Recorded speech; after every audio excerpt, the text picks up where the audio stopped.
Good evening and welcome to our YouTube channel, Into the Darkness, where my friends and I play the Call of Cthulhu role-playing game. I'm your host, Tom Rayleigh. Tonight, we are going to do Episode 5 of Mr. Corbitt, with yours truly as the Game Master. Our recap tonight will be delivered by Jeff. Jeff, take it away. Thanks, Tom. Everybody, bear with me a little bit. I got a little wordy on this one. Our last episode continues on a Monday evening in late June 1923.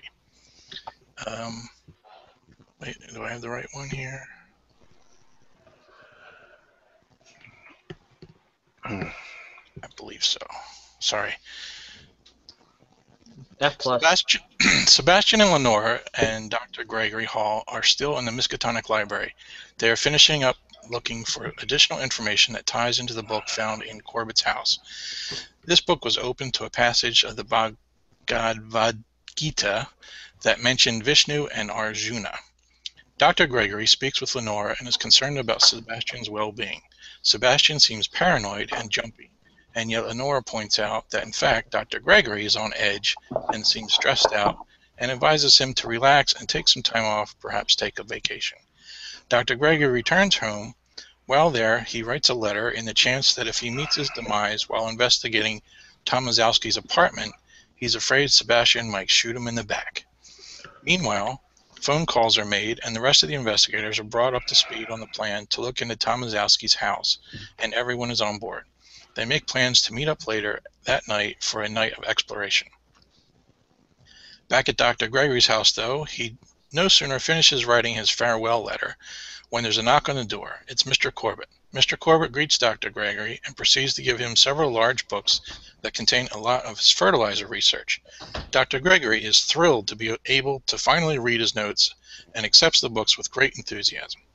He starts to read the books immediately, and as soon as Corbitt leaves the house, and soon after feels a tingling in his fingertips, Dr. Gregory starts to walk toward the kitchen to wash his hands, but the conditions worsen, and he feels he's having a heart attack. This is not unlike any other heart attack, though. Dr. Gregory starts to have vivid hallucinations of being in a desert with 3 suns. He actually sees Mr. Corbitt in his visions. Corbitt speaks to him one last time and bids him a final farewell. Dr. Gregory then continues to have horrible visions of a giant spider that attacks him. In gruesome detail, the spider plunges its huge fangs into Dr. Gregory, and he dies gloriously. It's now 9 p.m. and the investigators meet at Sebastian's house. They wait for Dr. Gregory, but he's a no-show. They decide to continue to Tomaszowski's without him. They arrive at Tomaszowski's apartment and let themselves in with the key that Sebastian found. They find a messy apartment, and in one corner of the apartment is a small shrine of satanic paraphernalia. On this table, they find a number of vials with an amber fluid inside. Our lawyer friend William finds some drug paraphernalia and a syringe partially filled with the amber liquid. William also finds a small jar of blood. In addition, they find a small bowl of an arrangement of fruits and vegetables. Obviously, it was from Mr. Corbitt. William, the lawyer, has had enough and wants to contact the police. Lenore talks him out of it, and they all go back to Dr. Gregory's house to see if he can identify the amber liquid. William decides to just knock and walk into Dr. Gregory's house. They discover Dr. Gregory laying on the kitchen floor. Lenore decides to call the police. Sebastian finds the letter that Dr. Gregory wrote. Dr. Gregory expresses his fears of Sebastian killing him and blames Sebastian for his death. The letter does cast some doubt with the rest of the group and puts Sebastian as a possible suspect. Police officer Bill Hancock is the first on the scene. He calls the death into his headquarters. During this phone call, William talks some more with the officer and starts to spill the beans and confess to the whole group entering Tomaszowski's apartment, and talks about Sebastian's threat to Dr. Gregory. At this point, a detective, Rex Farmer, is called in to investigate. Rex starts interviewing all of us separately, including Corbitt, in regards to Dr. Gregory's death. Before leaving Dr. Gregory's house, Lenore grabs a couple of Corbitt's fertilizer books without the police noticing. During Sebastian's interview, he gives false testimony to the detective and denies being at the hospital earlier that day. During William's interview, William suggests that Dr. Gregory might have stolen the books from Corbitt. Also, William tells the detective that Sebastian was with Dr. Gregory at the hospital and that Sebastian has Dr. Gregory's letter. Detective Farmer goes back to interview Sebastian a second time and asks specifically about him being at the hospital, and Sebastian denies this. The following day, which would now be Tuesday, Lenora and Sebastian break into Doctor's house and recover the remaining Corbitt books with the intent to return them to Corbitt. They decide to go to the Miskatonic University to have the vial of amber liquid analyzed. They meet with Professor Neil Turner, a chemist, and he does an initial test on the liquid and finds it contains some plant-derived narcotic agents and some unidentified compounds. He's very curious and wishes to take more time to analyze the sample to learn more. He agrees to call Lenore and Sebastian when he learns more. And that was where we left things off. Yep. Excellent. Indeed. So, if I get this And I've been straight, tossed over the bus. some of you are still at the university, or have you left the university? I think we were still at the university. Yeah. I was actually thinking, I'm here with Lenore, and I was actually suggesting that we should maybe go see Gregory's body down at the morgue, and since he was our neighbor, to properly see if we can do anything to aid the funeral preparations. Sounds like a plan. While we're down at this hospital, though, perhaps we can check the mental ward. This custodian, he had these vials of some sort of hallucinogen. I want to know if he's actually been administering it to some of the patients there. So that would be, perhaps that'd be an interesting thing. Although I kind of, I assume we're kind of by ourselves, right? We're kind of out of the sight, right? Yeah. Yes. Yeah. Okay. So I'm also.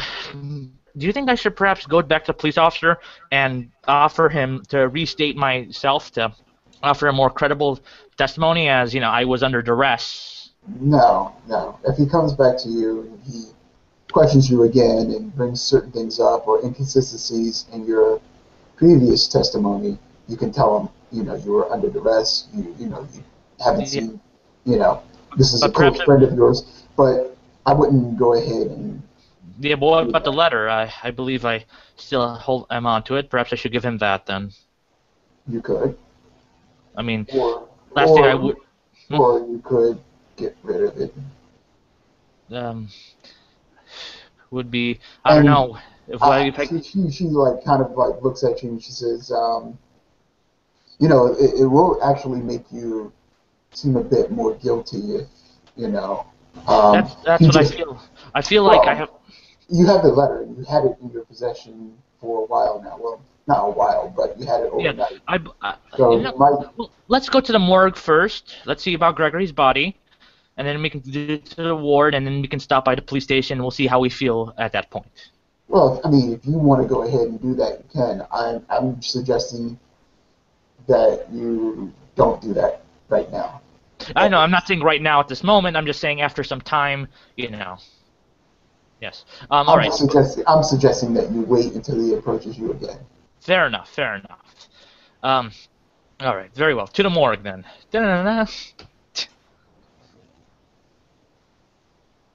Tom? Sorry. Yeah, sorry. Okay, so you guys are heading towards the morgue. How about the rest of you? Tom. What time of day is it? Have we figured that out?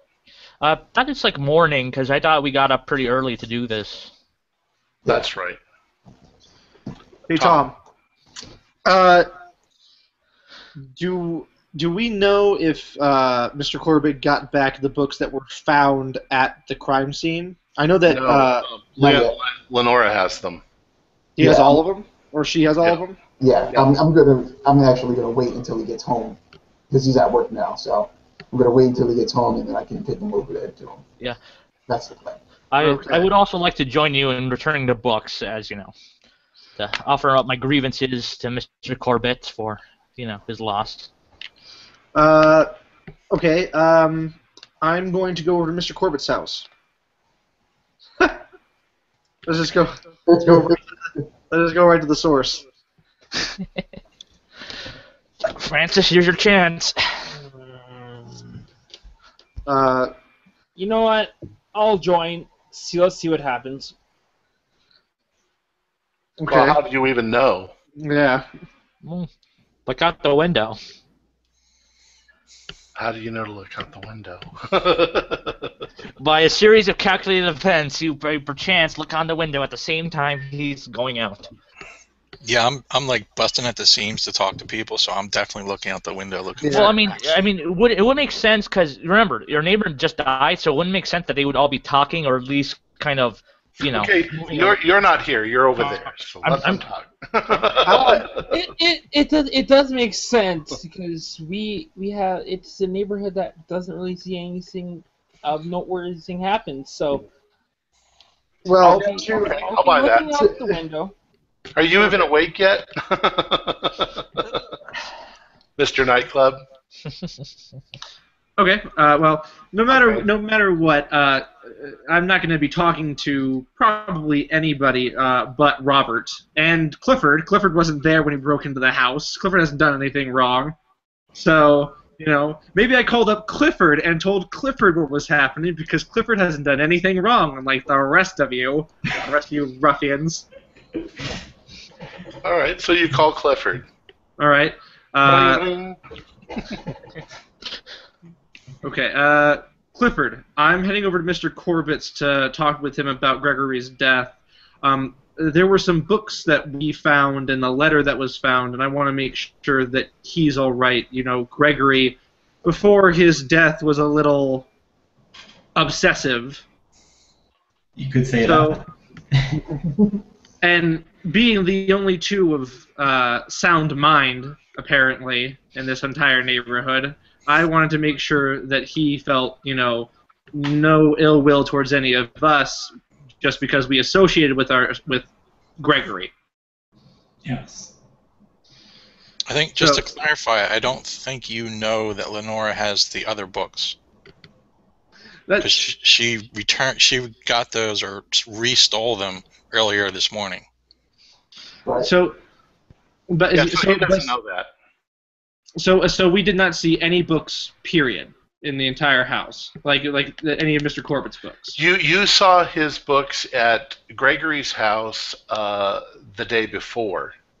Yeah, that's what I'm talking about. Is that we know that Gregory stole the books, and that we're just That's being what you think. Yeah, and that we're just like, hey, we're sorry that Gregory stole the books. Don't think that we're crazy, because we're not. We're just, we're nice people. We're not Gregory. We associate ourselves with Gregory, but we're not Gregory. But what you don't know is that Leonora has the books. Yeah, no, I wasn't talking about that. I'm just wondering if we saw the books at Gregory's house, and we did. Yes. So, okay. So I let Clifford know I'm going over to Mr. Corbitt's, and just Gregory, none of you. Except you guys should be looking out the window, but I'm not going to call you. Yeah. Then I think I'll join him. All right. Since he did call me and let me know. Yeah. Okay. So we go to Mr. Corbitt's. Yep. Okay. You knock on his door?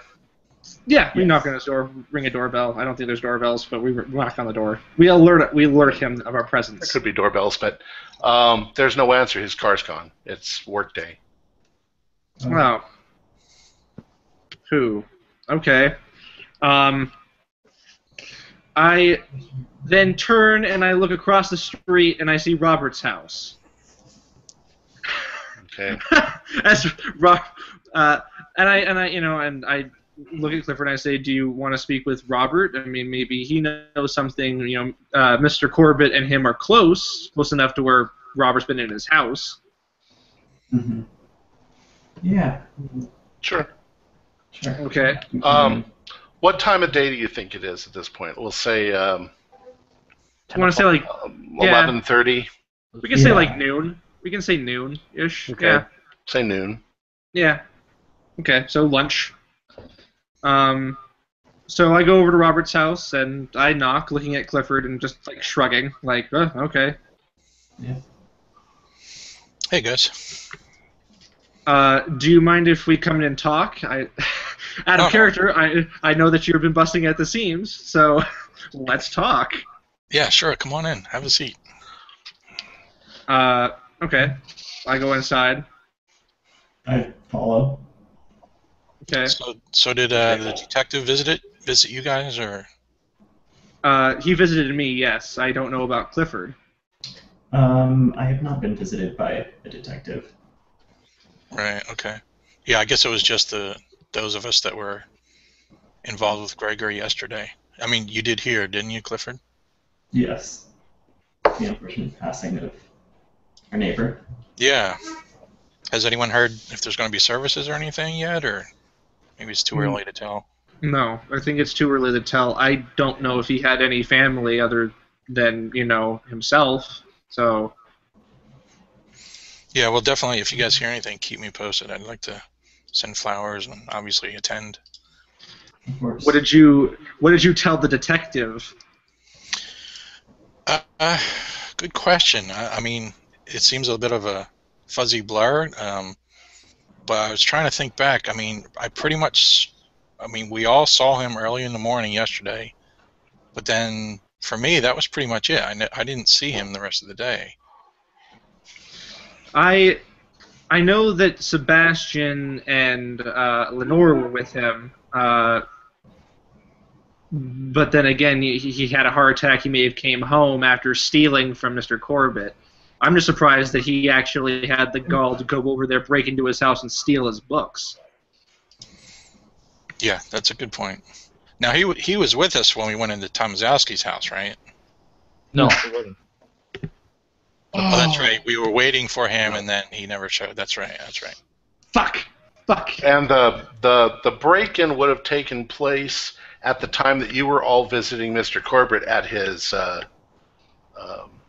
import business, which even at the time Mr. Corbitt had said, "Where's Gregory?" Okay. I just fucking remembered something. Do we know about Clifford's camera facing Mr. Corbitt's house? The rest of...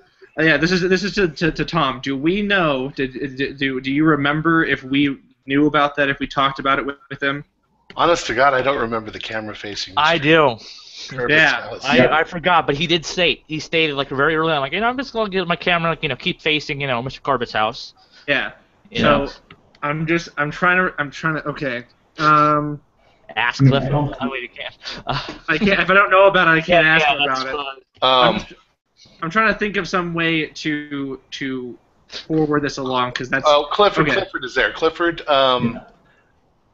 I need you to do, let's see, what can we roll? A knowledge? Let's call it a luck roll. Okay. 60. That is a pass. Yeah, Okay. I succeeded. You think, although you were kind of distracted at the time, that you did see Mr. Corbitt leave his house at some point. Mm-hmm. After he had arrived. Oh, you definitely saw him arrive home. Yeah. And you weren't at your camera when, like 10, 15 minutes later, when you think you saw him walk out. But by then you were kind of giving up, You thought maybe he just came home, he's probably fixing dinner, and that's the end of that. But Yeah. I think you did see him leave the house. Though you didn't think of any significance of it. Maybe there isn't any. Yeah. Okay.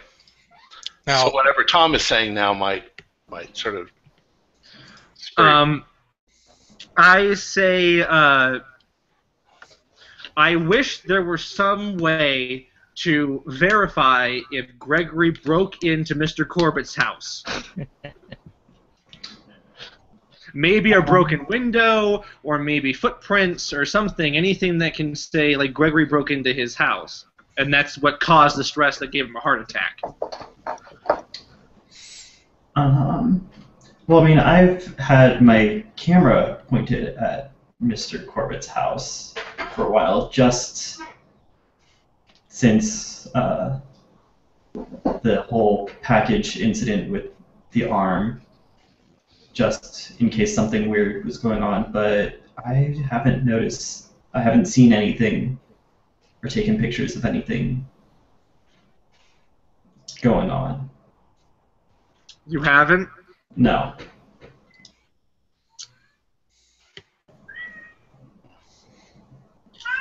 You're breaking my balls here, Tom. You're breaking my balls.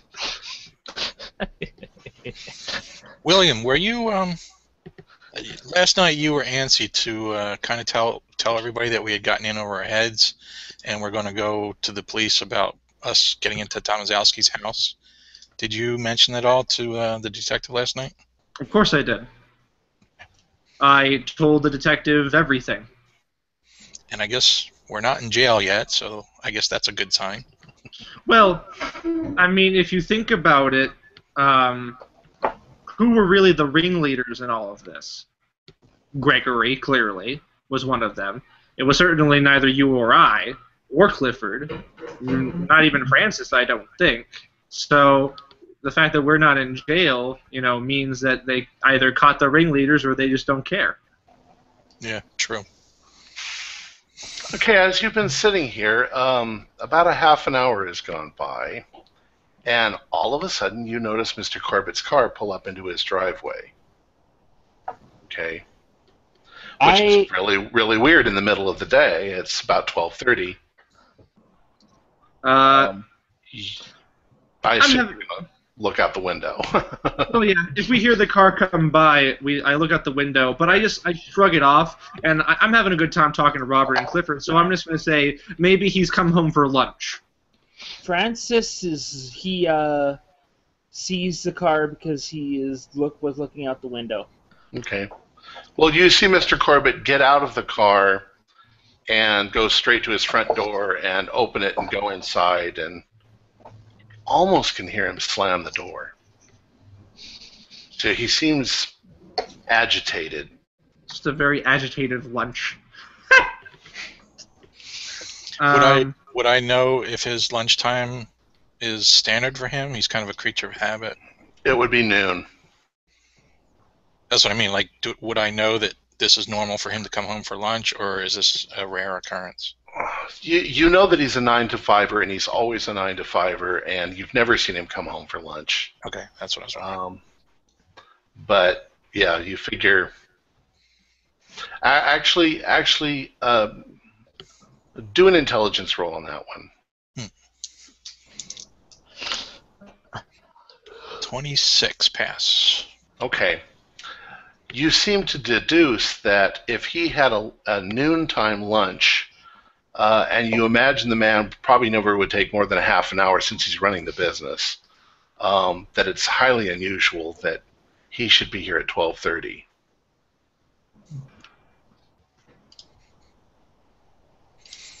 I'll mention to Clifford and William, do you think he knows about Gregory? That's what we were going to go over and talk about. I was going to go and see if, he knew that Gregory had stolen his books and all that, and if they had been returned to him yet. I assume that the police grabbed them in the chaos of everything and are investigating. They're part of evidence, I assume. Right. You know that the detective went to Corbitt's house twice, so Corbitt knows that Gregory's dead. Yeah.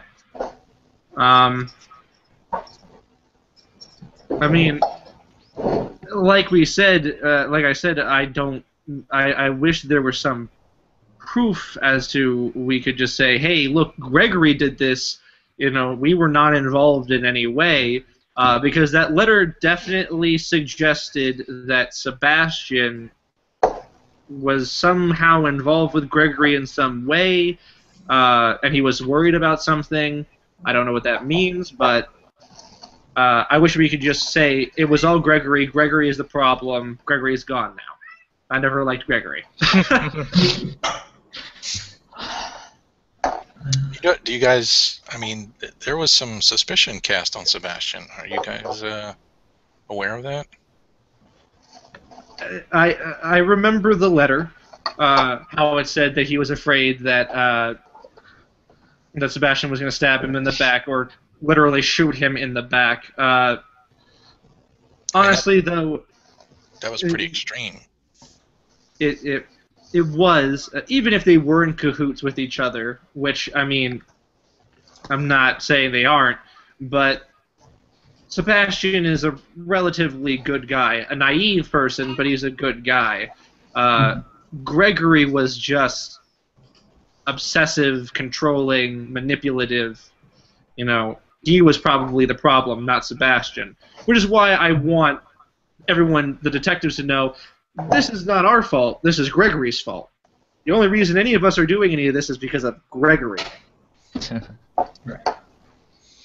I mean, I don't think I got anything on film, but I'm willing to go back through my photos and see if I can spot anything that's out of place.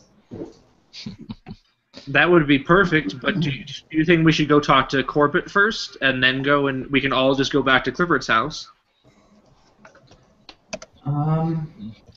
Yeah, either works. I mean, I could get started on looking through photos while you talk to him just to be efficient.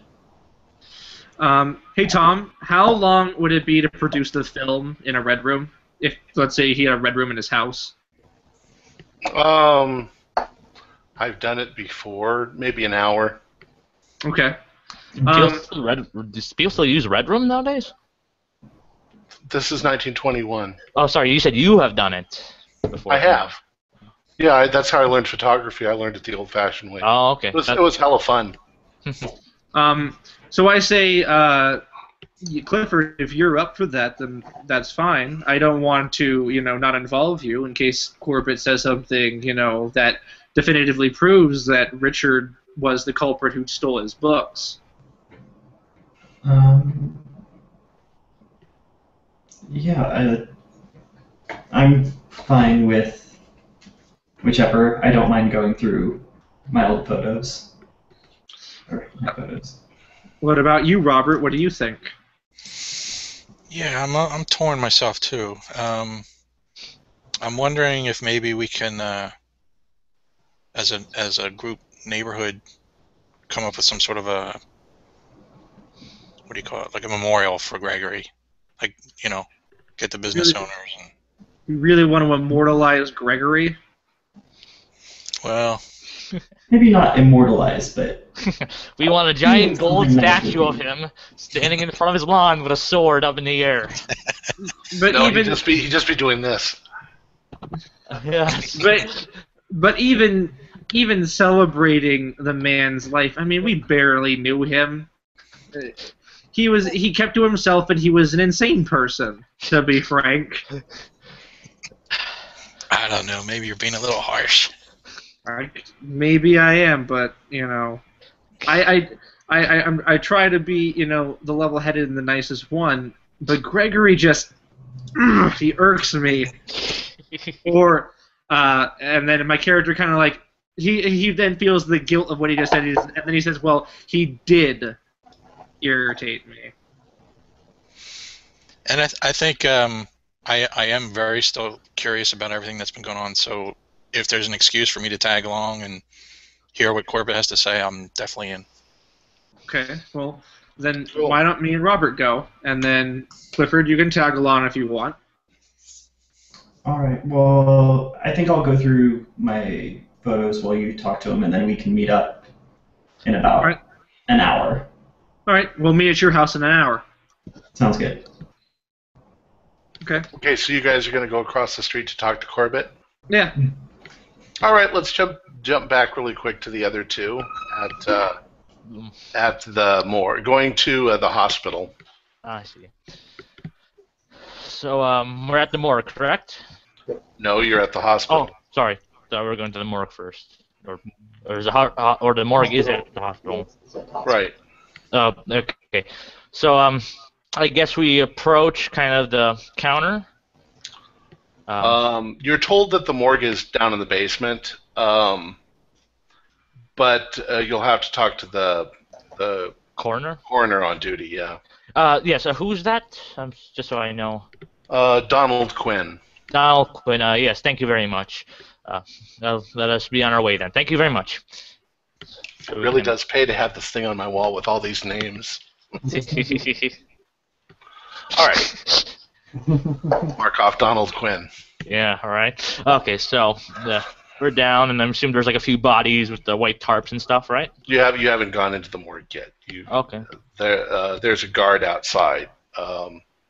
It's actually a desk where Donald is sitting. Oh. He's not actually in the morgue itself. Oh, okay. And he sees you coming, and he says, "Yes, can I help you?" Yes, hello. My name is Sebastian Carter, and this is Lenora Clark. Recently, our dear neighbor and friend, Dr. Gregory, what's his last name again? I'm sorry. Hall. Yeah, Dr. Gregory Hall tragically passed away, and us being his neighbors and friends, we were hoping if we would maybe able to see his body and somewhat start the funeral services for him. You're not relatives? We're his neighbors and friends. Hold on just a second. Oh, Dr. Hall, the surgeon. Yes, that's right. Yeah, he's not here. He had specified that his body is to be used for scientific for science. It's already been transferred to the Miskatonic University surgery lab, and they're probably using it to teach a class right now. I see. Really, did he say? Was this notified? Like, was this in his will? Yes, specific. Wow, that is very specific and very untimely. Well, I would suppose that maybe we should stop. We should have. We were just at the university, so we should have probably stayed there. Regardless, So, but you had his body for a bit at all, or not at all? Yeah, we examined it. He had a heart attack. I see. Was that normal for a man his age? I mean, he seemed very spry, and for him to pass away so tragically. It's not abnormal for a man 30 years old to have a heart attack. So. True enough. I mean, he was in his 60s. Again, I'm not a doctor, but do you know what could cause his heart attack? I mean, I assume stress or something, but do you have maybe something specific you can tell us? Death. Death caused his heart attack. Probably cholesterol. Who knows? I see. And there's nothing unusual or anything we should be notified or worried about? Not that I found. I see. Well, Why? thank Is there you. Some suspect that there's foul play? No, it's just that. Well, forgive me, but it's just so happened so fast and unexpectedly that it's hard to believe. You understand? I understand. I deal with death every day, 1,000 times. Yes. Well, thank you. Regardless, thank you. Lenore, is there anything else? I'm sorry for your loss. Thank you. He wasn't perhaps the best of friends, but he was a friend nonetheless. Anyways, Lenora, did you want to ask anything? No, he's pretty much covered everything that I was going to ask. Yes, I'm sorry. I seem to have stolen the conversation. Anyways, regardless, I thank you. And I don't know, Lenora, should we go to see if the Miskatonic University to see his body for one last time, or no? Yeah, let's do that. All right. All right. So you're going to head back to the Miskatonic. Yeah. And we'll jump back to the other ones. Yes. Since your car time is counting. Okay. So the rest of you are heading towards Mr. Corbitt's house. Okay. Let's do it, Robert. Okay. I look at Robert and I say, do you want to knock? Do you want to take lead? You definitely take the lead. And actually, before you do anything here, what is your sense on Corbitt? Are you still in the camp that he's Mr. Nice Guy? To be honest, I don't really know anymore. I thought that Sebastian was a nice guy, and then Robert said that he was somehow going to shoot him in the back for doing something. I don't really know anymore. The only people I know I can trust are probably you and Clifford, and that's about it. And maybe Francis. You meant Gregory, but you said Gregory. This is Robert. I meant Gregory. Right. I don't like Gregory. I like Robert. I only mention that because I think from the beginning, Francis and I have been suspect of Corbitt, and whatever happens now, we just need to be a little bit careful. Well, I mean, if you feel that we should take Corbitt and tread lightly, and maybe do some investigating, I feel like the best way to do that is just to talk with the man. Sure. No more of this breaking into places. The police are already around the neighborhood looking around anyways. Mhm. So, Sure. So I should take lead? Sure, I'm good with that. Okay. All right. So I knock. All right. Listen roll, please. Okay.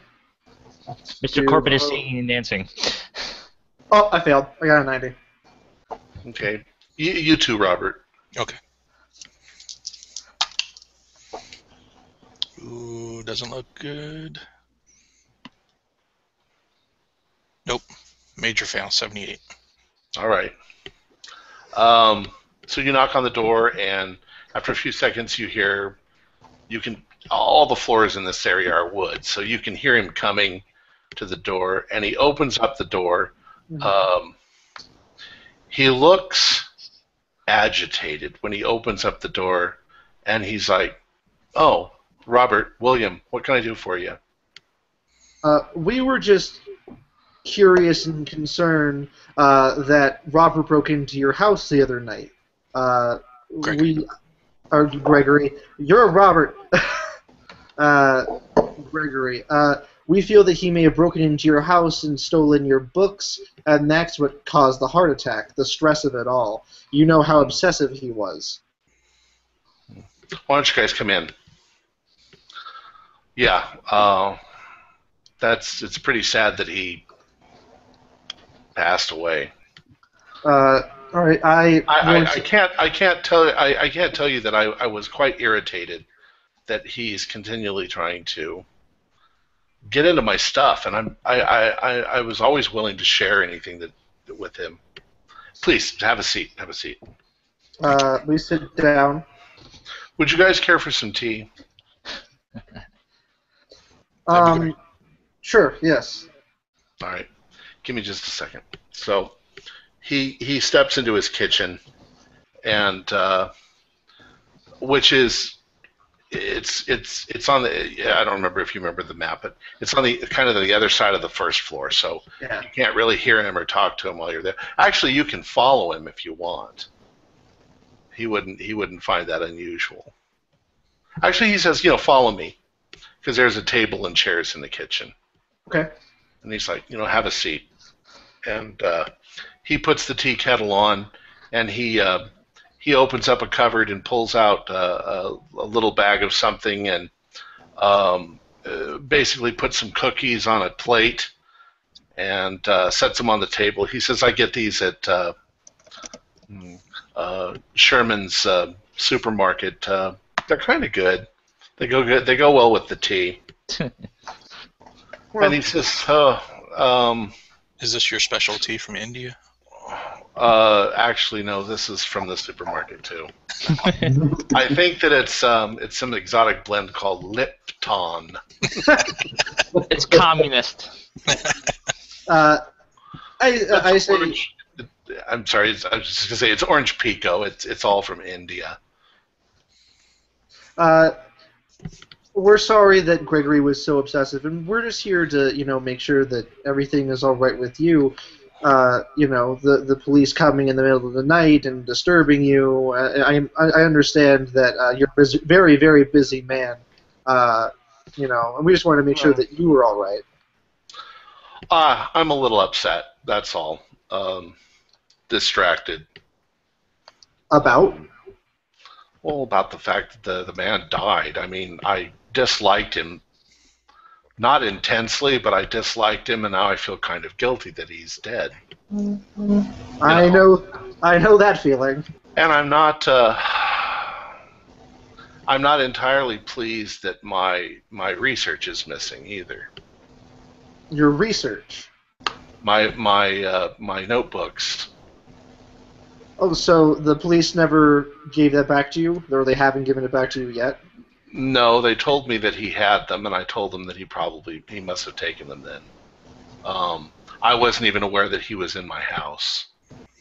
Really? Oh. That must be very upsetting. I mean, you put years into that research. Well, like I say, I was willing to share it with the man. But the fact that, you know, you want to share something with somebody, but they take it before you can share it with them. Yeah, sure. So, besides, I looked around. I didn't see any other things missing, and I do have some valuables. Well, of course, I assume you do. So what did you tell the police? They probably came. They came to each one of our houses. Did you speak with them? Yeah, the detective came and asked a few questions, and I told him that I had caught Gregory trying to break into my greenhouse at one point, and that when I'd looked around, there was some evidence that he had tried to break into my home. And my journals were missing. I honest to God didn't even notice that they were gone until the detective said something. I'm currently not running any experiments, so I'm working on some a while back, but I haven't made a journal entry in a while. I mean, a notebook entry in a while. So what are you doing? The tea, by the way, is whistling, so he pours the tea and he says, let it steep for 10 minutes or so before you drink it. So what are you doing home so early? Like I say, I was just kind of agitated and really didn't. I've got a second in command at work, and I just had him take over. I told him I'd be in later. Beauties of entrepreneurship. Indeed. No. And he's fairly confident. He's fairly competent, but you got to kind of watch him. Okay. To be honest, this is the first time I've ever been into your house. Period. I'm now just realizing that I've never been inside of your house. I'm sorry. I'm not a very social person. So Robert's been in my house a couple times. Oh, to take care of everything, the plants and such. Well, no, he doesn't ever have to do that. My greenhouse is all automated, and I don't have any house plants inside. But he picks up my mail and puts it in the front there, and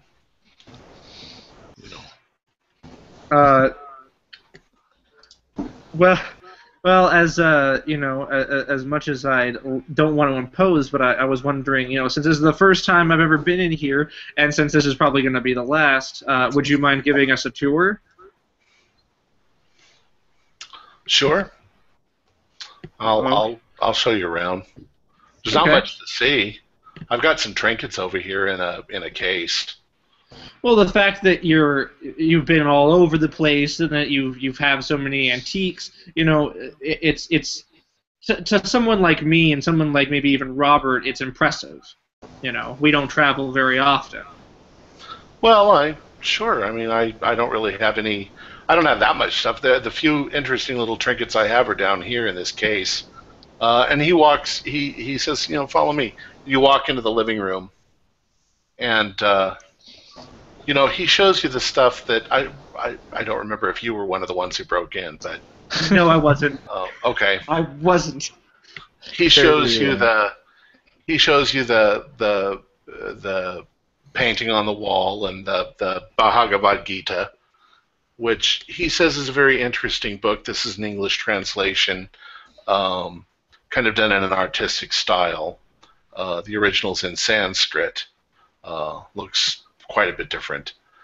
And he kind of explains the painting that, this is the god Vishnu, who is kind of the god of transition, that the Hindus don't think of death in the same way that we do, that it's the movement of from one life to another, and Vishnu is kind of represents the god of that transition. I then look down at him, and I assume he's shorter than me, and I say, "Are you Hindi?" No, not really. I suppose I'm a Christian. I haven't gone to church in a long time. Really, it's just fascination in such wonderful Hindi art, and you know so much about the religion. Have you traveled to India? Do you travel a lot to India? I've been to India quite a few times. Yes, of course. That's where my father passed away. Oh, I'm sorry to have heard that. It's 14 years ago. Mm-hmm. It's quite an exciting story, but at the time it was horribly traumatic for me. Well, I can imagine your father passed away. Are you implying that you were with your father when he passed? I thought most people knew this story, but what happened was I was finishing my last year in medical school, and my father called me from India and told me that I needed to come and join him. So I took a hiatus and traveled to India, and my father was in Nepal. I don't know if you know where that is, way up high in the Himalayas. And while we were there, we were trying to create a connection between some manufacturers of beautiful furniture that we wanted to import. And we ended up going for a hike in the mountains, and I think that my father was warned, but we went for a hike, and we were assaulted by bandits. And we made a run for it. And as we ran down the path, my father tripped and fell and went over the cliff. Oh, wow. And I didn't know what to do, but the bandits were on their way, and they had guns, and I just kept running. And honest to God, I got lost, I got disoriented, and I showed up in a small village 2 days later, and couldn't quite remember everything that had happened in the couple of days previous, but I've ended up at the hospital, and they kind of nursed me back to health, and I eventually came home and told my mom, and she didn't take it very well, and we had a funeral of sorts, and they never recovered the body. They never could find it, but there's wild animals, and there's packs of dogs, and all sorts of things up in the mountains. So I completely understand. And then, of course, I never went back to medical school. I just continued. I had to take over my father's business. Yeah, and I can imagine that the event was traumatic for you, such a young man. I'm surprised you're so well adjusted, to be honest. Well, a couple years after that, I met my wife, and of course that led to even more tragedy. And he's kind of hesitating to talk. You know. Could I try and do a persuade roll? Sure. Okay. Okay. Did we know his wife at all? It's been 12 years. You probably met her a couple of times. You know, but you weren't really friends back then. You weren't that close. Okay. Okay, I got a 40 out of 75, so I passed. Okay. Well, it's not so much that he doesn't want to talk about it. It's just that he still has. It's obvious that he still has, strong feelings. It was his wife, and yeah. And so I say, like, you don't have to tell us if you don't want to. We met her a few times, and we never really spoke with her much. We never got to know you or her very well. Well, you kind of imagine a life together and raising children and all that, and all in one afternoon that was completely cut short. Anyways, how's your tea? Your tea's probably ready by now. Probably. Did you hear about? Speaking of people who have passed, I mean, to get off the subject of your father and your wife, did you hear about the man who jumped out of the window the other day? He looks at you with kind of an odd look, and he says, "Man who jumped out of a window?" Yeah, that's the man that Gregory was going to, was following or something. The details are lost on me, but apparently a man at the hospital, I believe, he stole something from Gregory, and they ran, and then the man slipped and fell out of a window, I believe. I look at Robert and nod my head like, is that what happened? Am I remembering correctly? Yeah, I'm kind of getting secondhand information too. But that's what I have heard too. How horrible. Yeah, in fact, it was the I snapped my fingers a few times and I say it was the guy who was suspected of being the Jackal, I believe. I don't, I think that was who it is. I can't remember his name. Tomaszowski, I think it was. I think that was his name. Yeah. It was in the paper, I think. Yeah, I don't know anything about that. Really? Okay. Well, I was just wondering if you heard. I mean, it's a little, and I kind of lightly chuckled to myself, and I say, well, when you think about it, I mean, the man slipped and fell out of a window. That's a little, I mean, it's a comical. little slapstick. It's a little comical. It's a little slapstick. He seems very distracted all of a sudden. Once again, agitated, and he's like, I'm really sorry, gentlemen. I think we've talked just a little bit too much about death. Oh, it's no problem. Is there anything else you'd like to talk about? Robert? I think I'm good. Bernard, if I hear anything about Gregory's services, do you want me to contact you, or? Sure. Yeah. Well, and like I said, I'm sure that the police will return the books as soon as they're done with them. They're probably evidence, so that's probably why you haven't heard anything about them. Well, I figured. Yeah. But we'll head out then. If you're clearly distracted. Hey Tom, is it possible for me to do a psychology roll on him? Sure. Okay, let's do a psychology roll. Please be good. 51. Where's my psychology? 65. 51. Okay, I did it. There was definitely a shift in his attitude, a strong shift in his attitude when you started talking about Tomaszowski. Okay.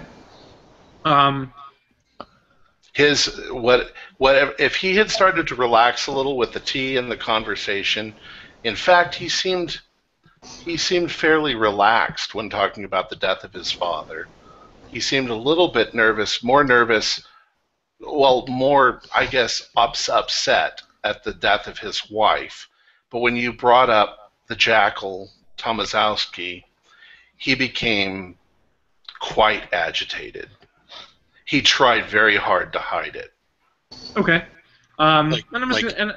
Angry agitated or just upset agitated? You could say angry agitated. Okay. The antisocial just kicked in really hard there. Okay.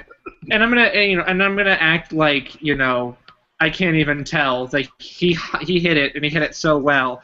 And I'm just gonna say, well, you're clearly a little distracted, like you said earlier. Would you like us to go? I mean, I understand that you're busy. If you wouldn't mind, I'd be happy to give you a more thorough tour. There's not really much else to see. Yeah, I'm very distracted right now, if you wouldn't mind. Yeah, no, it's no problem. Robert? Yeah, let us know if we can do anything for you.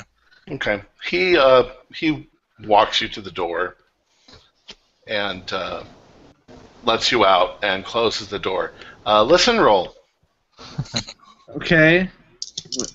No more 90s.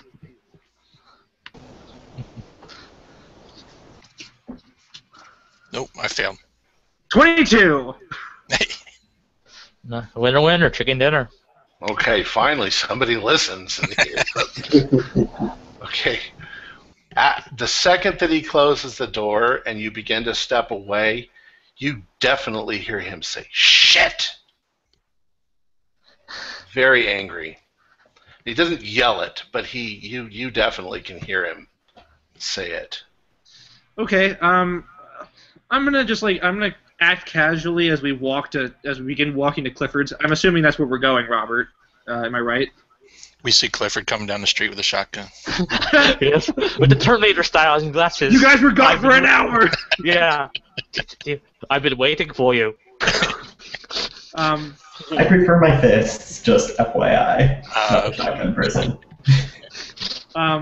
But as we begin to move away from Corbin, as we move away from Corbitt's house, I'm going to look at Robert and I'm going to say, okay, I'm definitely on board with you guys now on the whole. I'm very uncomfortable with him.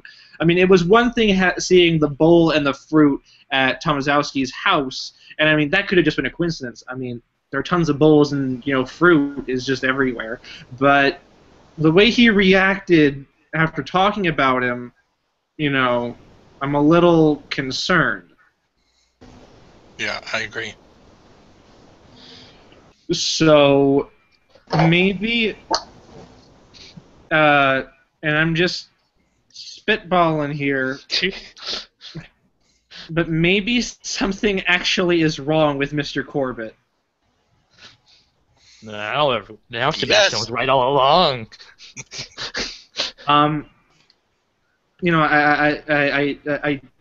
Well, I don't agree with some of the other neighbors' methods. I definitely think that we should look into this. This is, I mean, if he was in any way associated with the jackal, then that's something that we should talk about. Yeah, I have my cat to worry about. Are you guys all standing in the middle of the street, or are you gonna? We're walking to Clifford's, I imagine. Yes, there's a car that wants to pass you guys, and he's been waiting for you to pass. A long line of traffic in this little neighborhood where there's nothing. GTA 1920. All right, so let's assume you're going to Clifford's, and we'll jump back to the Miskatonic. I want to do. Corey, you're not piping in, but you can see them going towards Clifford's house. Where is Clifford's house? Let me see. Yeah, he lives. Actually, Clifford lives right near you, doesn't he?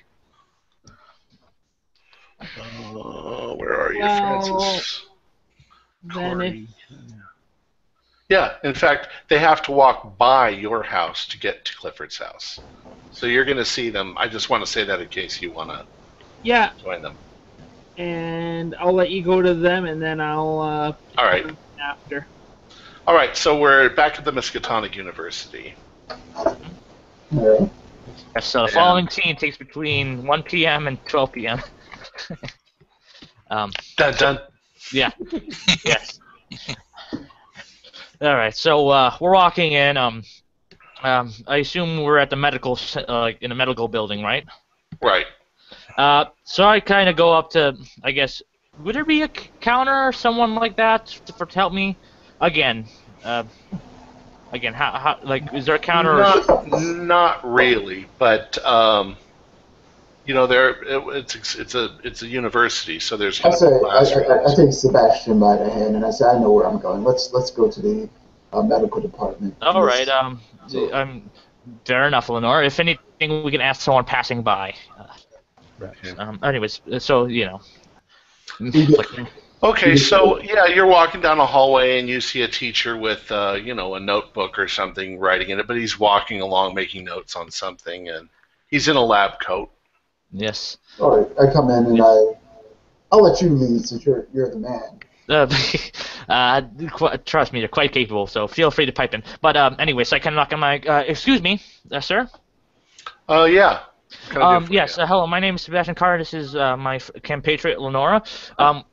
We were actually here because recently we were told that one of our colleagues passed away, and he actually donated his body to science, and we were told that he was brought here. Oh yeah, he'd be down in the basement. Always the basement. I see. Yes, Yeah. Thank you. Is there anyone we should speak to about the body? I have no idea if anybody's even down there. All right. Thank you. Okay. So we head down there. Yeah. Yes. All right. You go down the stairs and you get to the morgue, and the lights are off and the door is locked. I kind of try looking I guess it's locked. I would have assumed they would be teaching class. I mean, it's like a little past noon. Nope. It is summer, remember. It is summer, right? Oh, yeah. So, well, is there? Would you like to go up and see if we can get a key to the... I was about to suggest that. Yes, that'd be probably a good idea.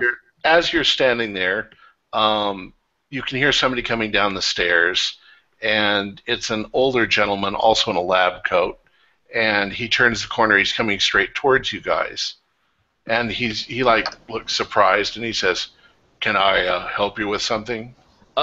Yes. My name is Sebastian Carter, and this is my compatriot Lenora. Recently, one of our friends passed away tragically, and we were told that he donated his body for science.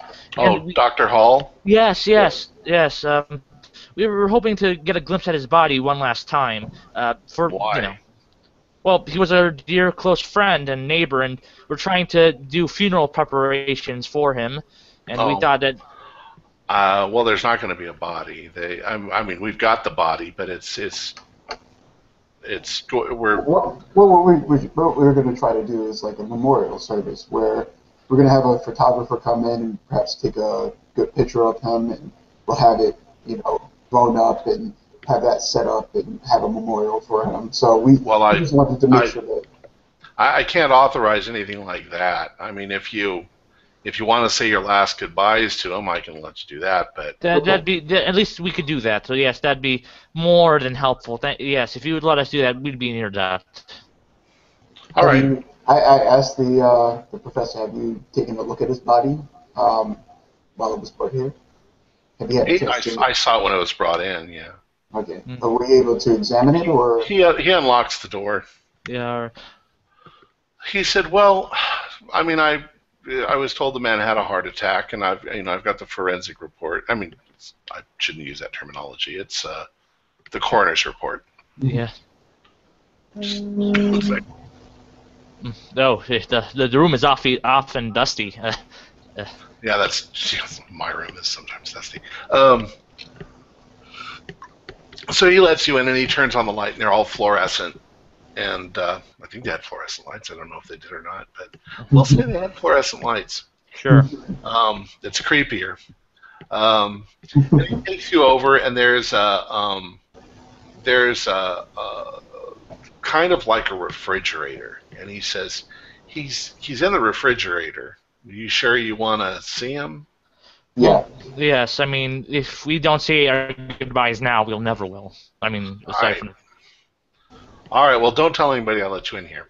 He opens up the freezer, and it's pretty cold. It's I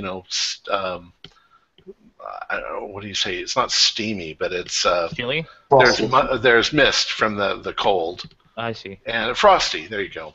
And there's a gurney in the center of the room with a body laying on it and a sheet over it. And he takes you in, and he pulls the sheet back, and it's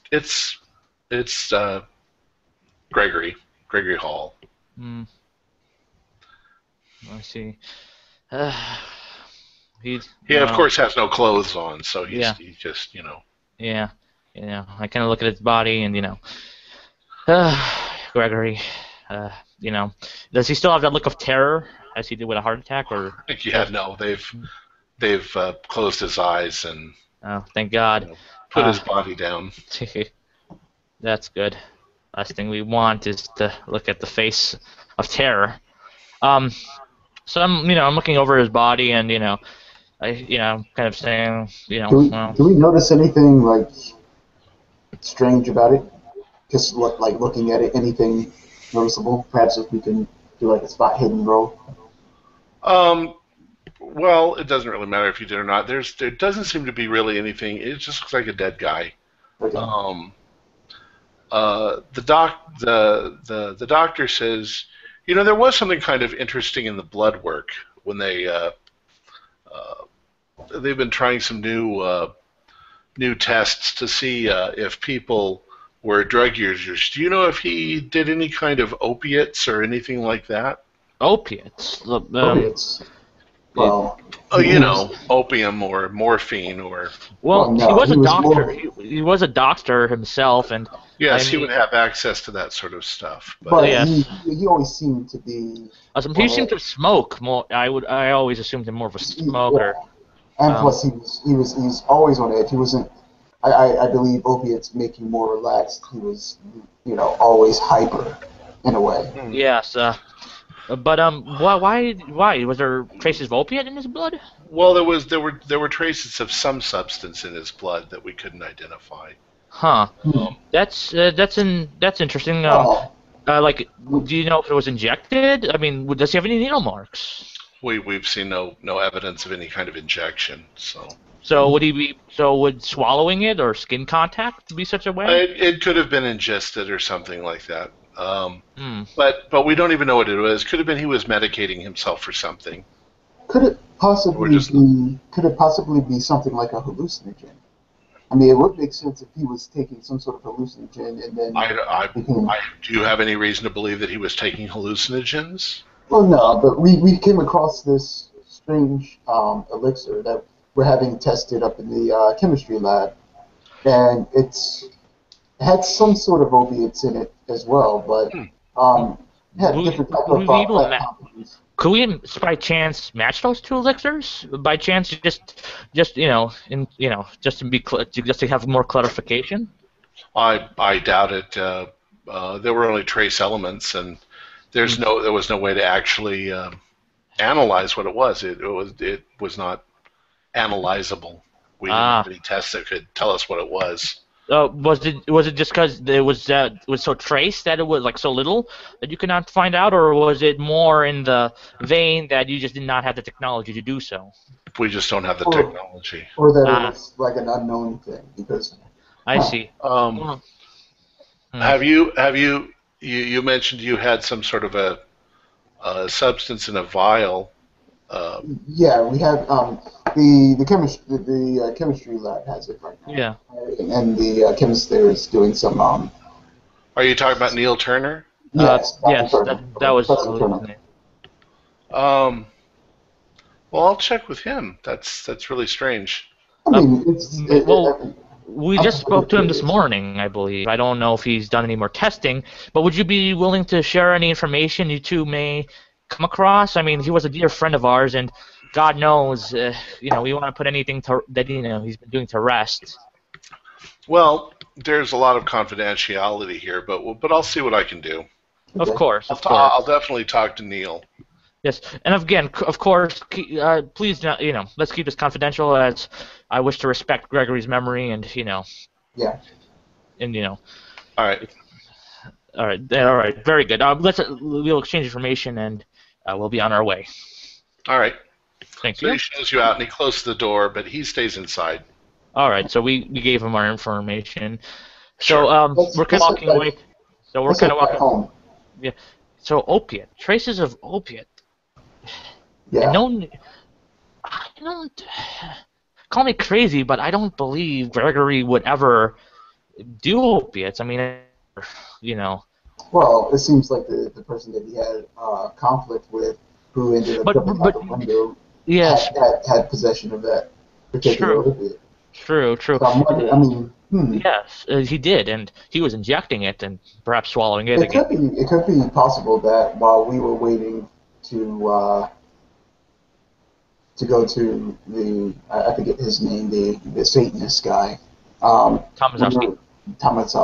When we were waiting to go there, he probably, in his nervousness or whatever, went and approached him and perhaps got some of this opiate. I don't know. I don't know how to tie those two things together. You're a fiction writer, so you probably.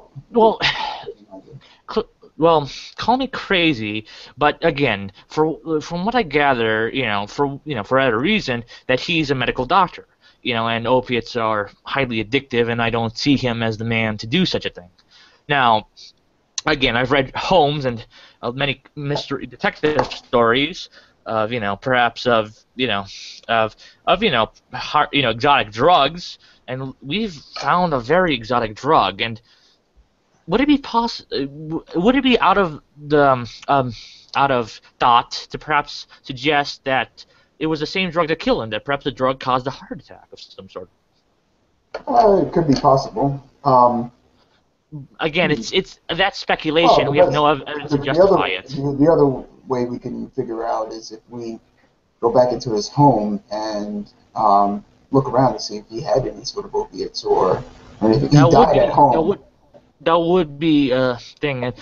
And again, I don't recall seeing it at our first glance, but if we looked around, I don't know. Would we consider breaking it in?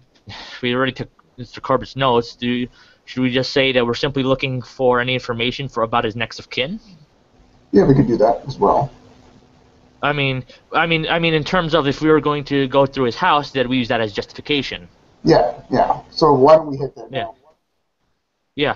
I'm trying to think, but what about the police? Should we? Perhaps should we go to the police, if anything, to give them that note or something, or to ask if we can? It's totally up to you. I'm giving you my suggestion. Yeah, I know. Yes, I know. Well, regardless, I think maybe I should hold off on it for now. Okay. So let us. So should we go first looking through it, or should we give Mr. Corbitt his books back? Because I think he should be home by now, by the time we return, shouldn't he? What time is it? No, it's probably only about 1 o'clock. Oh, okay. So, yeah. It gives us some time to look through his Dr. Hall's possessions. Sure. Yes, that'd be a good enough suggestion. So, Tom, one thing I want to do, is there any recent newspapers around? Sure. I was just wondering if there's anything more word about Tomaszowski. That happened yesterday. I know. So no new issues about it, right? Okay. Yeah. There is something in the morning newspaper about a man falling out a window at the hospital, and that's about all it says. Oh, okay. Just double checking if there was anything more. So then I guess we should just drive off. Yep. Okay. You guys heading back for home? Yes. All right. Cool. Da-da-da-da. All right. Back to the other guys. You guys have all arrived, or you're actually about to arrive at Clifford's house. Corey?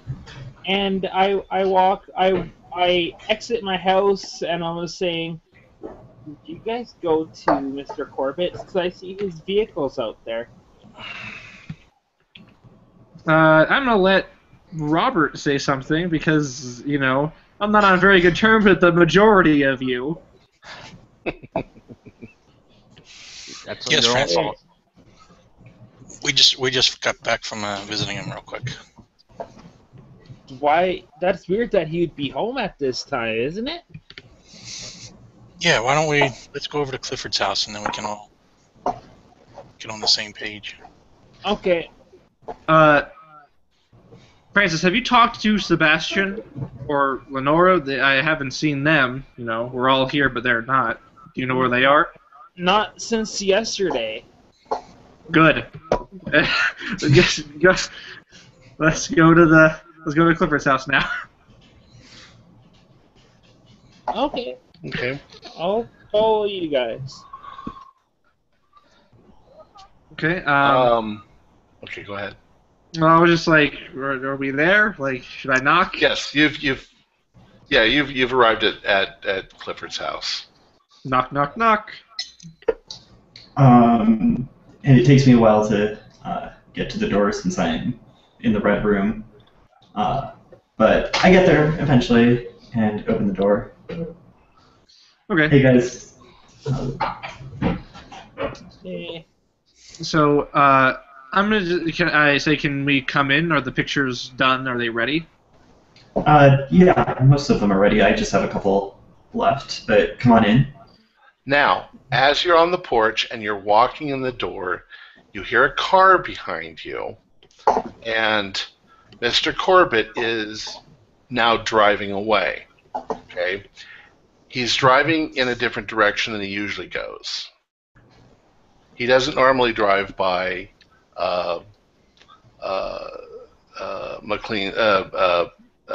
Clifford's house. He goes the other way around. But he just suddenly drives by. Well, That's weird. You should go yell out and say you're going the wrong way. No, I don't say that. I say that's weird. Usually he goes by my house when he. No, he usually goes the other way. He doesn't go by your house. by Gregory's house, yeah. Right. The paranoia is starting to set in with my character. So I'm just gonna, look at Clifford and say, can we come inside? Yes, come in. Let me go quickly grab the pictures. Okay. I then turn to Francis and Robert and I say, do you think that Mr. Corbitt was driving this way to see what we were doing? I didn't think of that. Well, you could see him in his car, and he was not looking at you. He was looking dead straight ahead. Then I say, then why would he come this way? I don't know. Exactly what happened in this house? He just got defensive. I don't know if defensive is the right word. Maybe even agitated, nervous, even when we started talking about Tomaszowski. I don't know who suggested that maybe Corbitt killed his dad, his father. That was me. No. Francis, if you did say that, then I'm thinking I agree with you, because the way that he reacted when we were talking about it at his house, which we did, he was very calm and very composed. If I lost my father in that way, I would not be calm and composed. Well, it was 14 years ago, so. But still, it's 14 years ago. I really think something's up with him. Oh, my thing is that he was so young at that point. I mean, even if he was 19, 20, or even 25, he was chased by bandits with guns. They never found his dad's body. He never had that closure. There was nothing in that. There's nothing about bandits with guns in news articles. That's what he told us. Also, he dropped. I didn't know this about him, but apparently he has a medical background too. It actually is in the newspaper article. Oh, the bandits with guns. Yeah. But he was chased. They were chased by bandits. Okay. But was it known that he was practicing medical school? It didn't say anything like that, but. Well, yeah. did at the very beginning, did we know that? Oh, Mr. Corbitt, he went to medical school and he dropped out. Blah blah blah. I don't think that ever came up. Okay, so it may have, but I don't remember. Let's assume that it didn't come up and we found a clue. Let's just say that it's something that Maybe some of you sort of vaguely remember something about medical, but you're not sure. All right.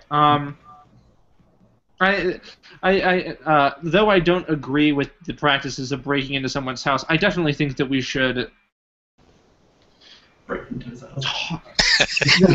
not break into his house, but just talk with him. You know, this. I don't. This one I don't know. I'm so torn. Maybe he could be dangerous. Maybe he couldn't be dangerous. I don't know. But maybe these pictures will. Maybe he's making a woman sit in his basement. You don't know. Maybe the pictures will set some things straight. Okay. So I come back with. From the pictures so far that you've taken, you don't see anything unusual or odd. Okay. I just want to check something else. I was gonna be like, okay, I wanted to see. Remember, Clifford, the story about the lockpick that we think. I want to see if it's still there. Okay. The piece in there. So. Although, how would we know? Yeah. Because you pushed it in shoved pretty it far. all the way in. If it's half in there, like, wouldn't a little lamp work to You tried to get it out, and in the process, you pushed it all the way in. Yeah. all the way in? I thought it was still a Take the bit door in from there. its hinges, unscrew the doorknob, and then take it out. Jesus. I mean, we could see, because apparently that's the only way in, so maybe Corbitt replaced the lock, because he couldn't have gotten in then. Yeah. Yeah. Or maybe he just hasn't been in the basement in a long time. I'm starting to consider maybe. My character says this out loud. I'm starting to consider maybe we should take some. B&E. Some illegal steps. How the mighty have fallen. You three have been in his house before. Yes. I broke in. So morally, you have nothing against going into people's houses when they're not there. Oh no. Yeah. No. I'm a PI. I'm a former PI. I have no qualms about going into places I should not be. So what if we did? What if we did this? What if you went in and I kept a lookout at Robert's house?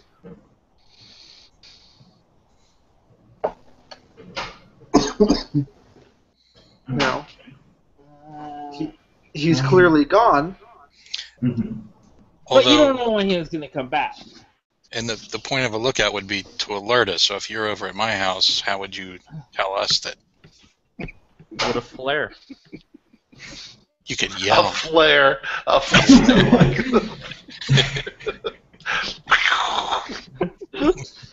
Well, you could definitely hear. The car approaching. What I'm implying is that if you hear the car approaching, he's going to come directly into the house. If I come out and if I speak with him, just for a few, maybe 30 seconds, you guys can get out. Yeah, that's an idea. You know, the car. You know, I'm assuming that the cars in the 1920s. I've never seen one. Are very loud and very. You know, they're all over the place and they're really not. You'd hear it coming. Yeah. You know, it looks like an old gangster car. Yeah. Yeah. Right? So it's relatively loud and it's not like we're not going to know he's home. If we can hear him across the street, then you guys are going to be able to hear him in his home. But if he comes home, he's immediately going to go inside. If I'm outside, I can talk with him. And if something were to happen, you guys can get out while I talk with him. Just 30 seconds is all you guys need to get out, because you already know the house. Yeah. Well, we know the first story. We don't know the basement or upstairs, but we can figure it out. Yeah. Well, what do you three think? I'm like like Clifford said, I mean, he has no qualms about it, and he was a private investigator, and I assume that they work closely with the police. So, you know. The only thing that scares me is that right now, Bernard is acting weird and not under his usual schedule. Like earlier, we pretty much knew his schedule. Yeah. He sticks to it. And now all of a sudden he's coming home for lunch and he's leaving and he's going in the wrong direction. And I mean, he could be home in 5 minutes. Maybe he just went out to get more cookies and tea. What do you think that we should do, Robert? I don't know. What is the goal of breaking the house? Just to gather more, just poke around again, see what we see? Well, let's assume that Corbitt gave the bowl of fruit to Tomaszowski. I think that's a good assumption. There has to be a connection. There has to.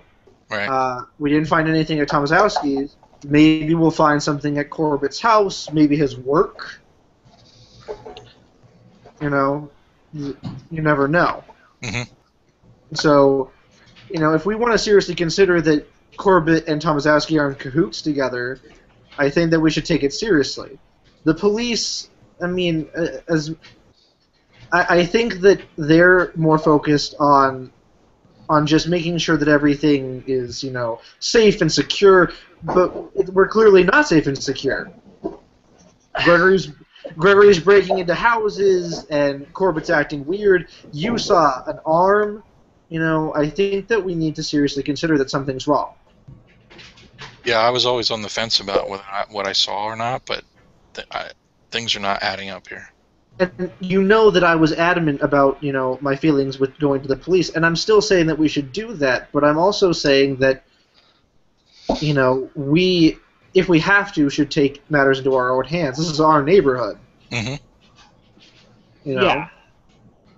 Do we really want, one of us to die next because of stress or a heart attack just because we're so worried and panicked? I think that we should just settle it out now.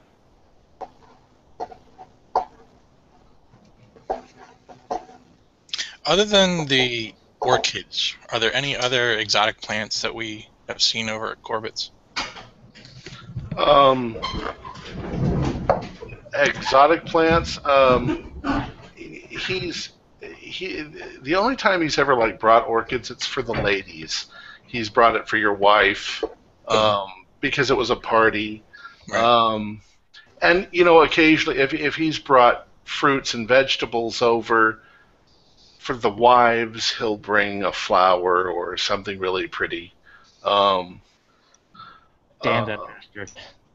Let's say that in the past he's mentioned that he does like growing exotic plants since he's got access, to India and exotic places.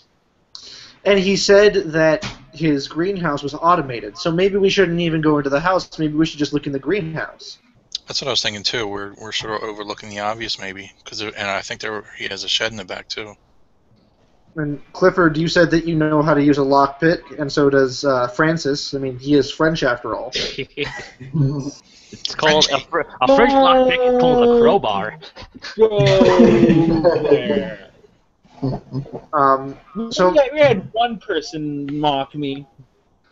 Well, no, I'm just stating the fact that you're French. But maybe Robert's right. Maybe we're overlooking the obvious, which is the greenhouse.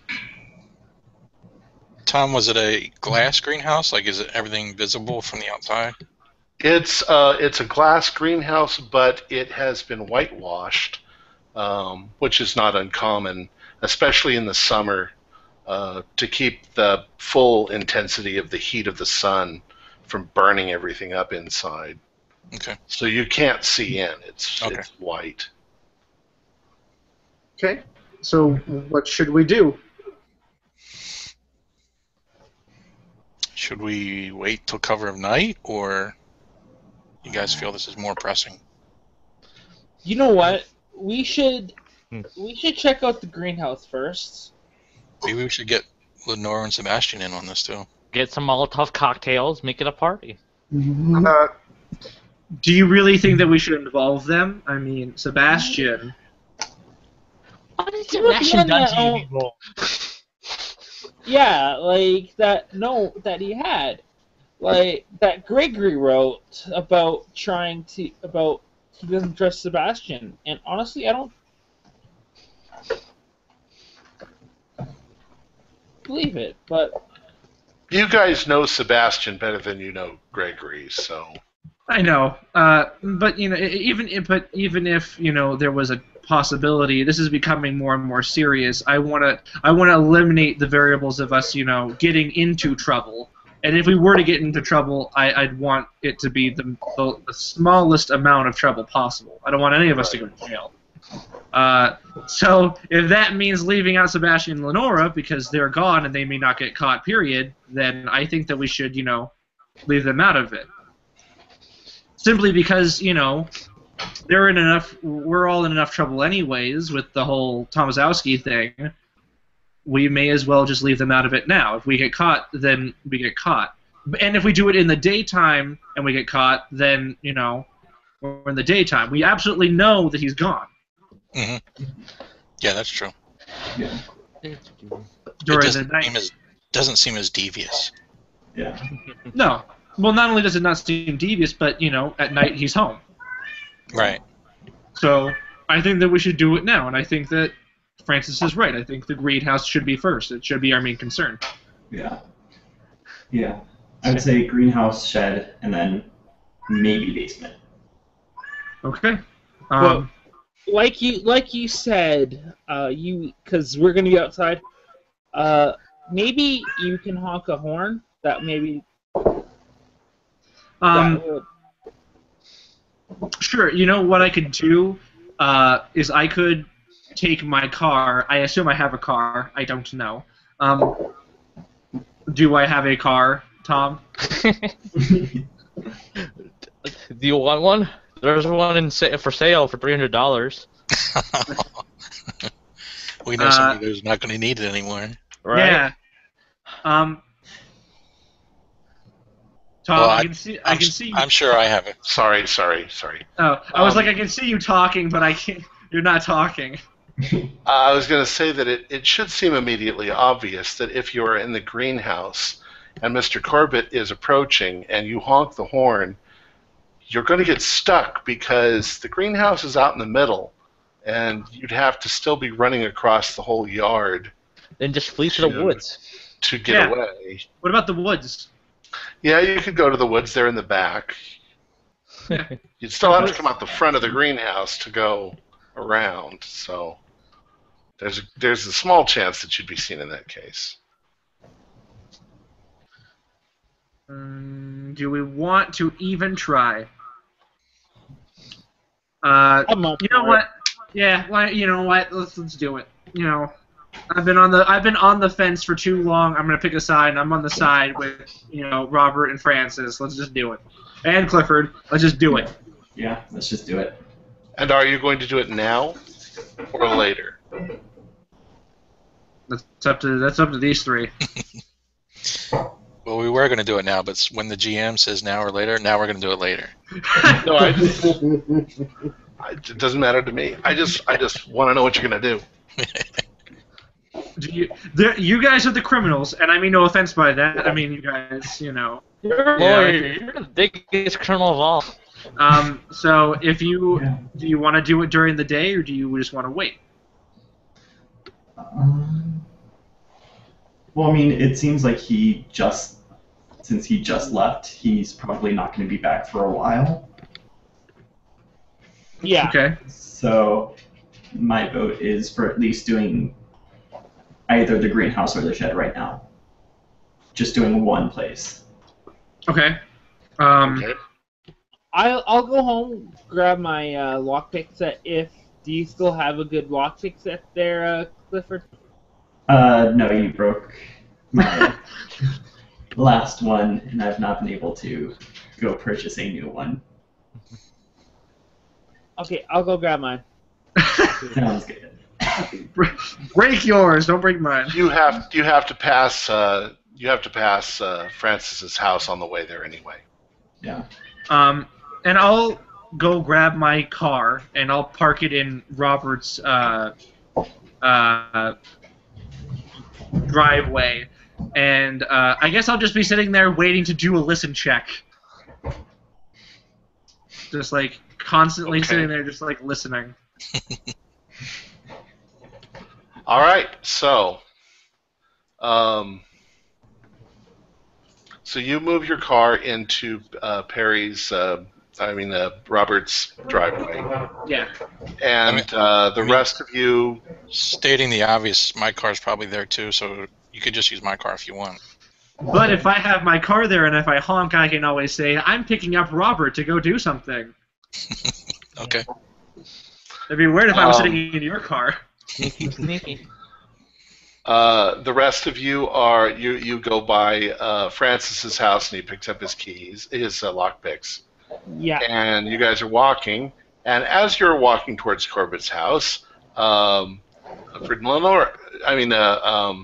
Sebastian and Lenore drive up. Riding my automobile. Wait, who's that? That looks like all the neighbors. So I'll get out and I'll approach these guys and. Well, I'm driving. You're just gonna get out. The car's moved really slowly back then. She stepped onto the running board and just hopped off. Yeah, all right. I probably kind of pull over to the side, put my hand over the door. I'm like, what's going on?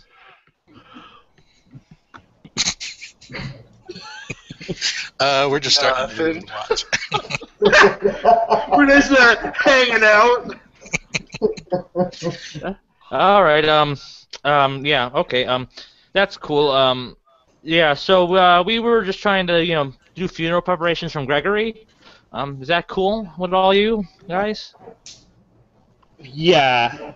That's fine. He donated his body to science apparently, so I don't think we'll be able to put his body in until their efforts are done with it. It seems that there might have been some sort of opiate in his system. Is probably how he had his heart attack. Yeah, he might have been doing drugs. He's a doctor, so he. Well, he was That's not surprising. he was Gregory, so I wasn't surprised that he was doing drugs. Yeah, I wasn't surprised too, but yeah. Did you guys talk to Mr. Corbitt yet? I don't know how he's been feeling about the whole thing. Robert. Oh man. Did we talk to Mr. Corbitt? I don't know. Yeah, we just stopped by there just a couple minutes ago. Oh, okay. Wait, he was home. That's actually why we stopped by, because it's not his usual schedule, and just wanted to talk to him about what happened. Is everything all right with him? He seems a little shaken up. Couldn't quite tell if I mean, he clearly stated he was shaken up. It wasn't like he was trying to hide anything, but I couldn't tell for sure whether or not it was like an angry, agitated, or. I see. Did you bring anything up specifically? I mean. Well, he mentioned Gregory, and he was upset about hearing about his death and all that. Yeah. For the sake of brevity, you can just say that you inform him of everything that you talked about, or you can just say that there's something that you didn't inform him about, but rather than go through the whole story again. Yeah, okay. What do I guess we inform him about? I guess we would tell him that we mentioned Tomaszowski and he acted weird. Huh. And I kind of look over him like, that's interesting. Sebastian, did you ever find a place to get a gun yet? Yeah, I got a shotgun. Remember You sold it all. A sawed-off shotgun, yeah. Shotgun. Yeah. It's in my back of my trunk. Which I probably should take it out. But with Gregory dying and everything, I forgot about it. Which is kind of bad since as a gun owner, I have proper responsibilities to it. So where were you guys this morning? We were doing funeral preparations. We were trying to get to Gregory's body. They're going to embalm him and wrap him in mummies, and they're going to mummify him. Yeah, I say we were trying to find, do funeral preparations. Not only that, but we also took we went down to the university and we took these samples of that liquid that we found in kind of Nelson's apartment. Oh, okay, And, cool. we're having that analyzed now. No, Wayne, you broke up really bad there. I'm sorry. Yeah, we're having the sample analyzed. The chemist basically said that there was some sort of like opiate type of plants that were used to make this particular. I guess he called it a hallucinogen or something like that. But he also says that there were certain compounds that he couldn't figure out. Yeah, some exotic plants or something. Yeah. Again. Well, anyways, yeah. So, I don't know, Lenore, should we just conclude our business and let these gentlemen go? Yeah, we could do that. All right. So you two, so all of you stay safe. We'll, you know, me and Lenore will try to keep you informed of any funeral arrangements. We'll try to speak to Mr. Corbitt later, you know, to inform him. So, you know. Yeah, please do. All right. Well, All right. I start up the car and, you know, keep riding. Bye. Where are you going? Are you going to Lenore's house? Yeah. No, well, first to Lenore's, and then we'll go to, you know, Gregory's. Paul's. Yeah. You know. I'm sorry, say it again. You're going to go to Lenore's house and then what? And then to Gregory's. We're just trying to get out of sight so they don't see us breaking in. Okay. Again, you know. So you're heading to Gregory's house. Okay. Yeah. Again, is Gregory's house out of view? Yeah, from around the corner. Yeah. Okay, sorry. Thought he was closer. Okay, yeah. So yeah, guess we'll go straight there. All right. So you're heading to Gregory's house, and the rest of you are now. Or what's the? Pink Panther. Yeah, Pink Panther. All right, I want you guys to tell me what you do. William, we know that you're in the car, keeping an eye out. Doing constant listen and spot hidden checks. What I would like to do is I would like to go up to the greenhouse and try and lockpick it. All right, do your lockpick roll. I forget, Francis, did you attempt this one time before?